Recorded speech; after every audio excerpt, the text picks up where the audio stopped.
Boxing update mga tol, Ryan Garcia binanatan si Devin Haney matapos sumuntok sa isang sibilyan. Ayon sa post ni Ryan Garcia mga tol, hindi man lang daw ma-knockout ni Devin Haney ang isang sibilyan. Parang sinasabi ni Ryan Garcia na wala ka talagang lakas Devin Haney, pati sibilyan hindi mo pa ma-knockout. So nangyari kasi ito mga tol sa isang fairground, may nakasagutan si Devin Haney at itong mga kasamaan niya. So nanapak agad si Devin Haney mga tol.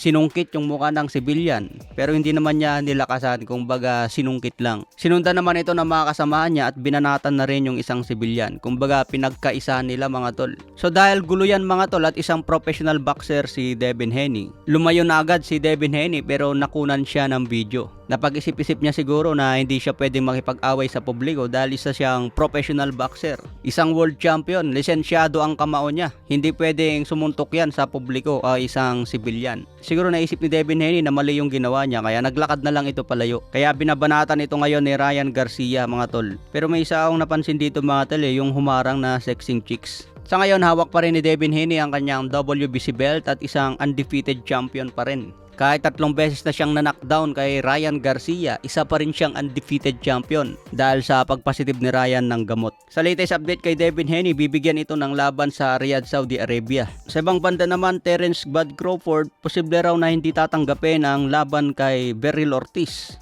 Ayon kay Turki Al-Sheikh mga tol, duda daw siya kung tatanggapin ba ni Crawford ang ino-offer niya kay Beryl Ortiz. Target daw talaga ngayon ni Crawford ang laban kay Canelo Alvarez. Pero aminado si Turki Al-Sheikh na mahirapan siyang kunin si Canelo dahil sa laki ng demand. So kung ipagpilitan pa rin ni Crawford ang gusto niya laban kay Canelo, matetenggal lang ito ng matagal. Dapat kalabanin muna ni Terence Crawford itong mga champion sa super welterweight. Marami pang boksingero ang naghamon kay Crawford na pwede niyang palagan habang bata pa. Kikita naman si Crawford mga tol kahit sino ang kalaban niya Mas maganda niya yung lumalaban siya aktibo at kumikita kaysa mag-aantay siya ng matagal kay Canelo Alvarez. Sayang naman yung oras na hindi siya mapapalaban. Kaya maganda gawin ni Crawford ngayon mag-cash out. Labanan niya lahat ng ibibigay sa kanya at kikita pa rin ng milyones. Yun lang kung inaalagaan pa rin ni Crawford ang kanyang undefeated. Mahirap nga naman pumalag sa mga malalakas. Baka masingitan ka ng isang talo, magkaroon ka tuloy ng marka. Okay mga tol, sa ibang banda, Cuadro Alas Casimero nagpapakondisyon na sa pinaghahandaan ang paparating na laban mga tol.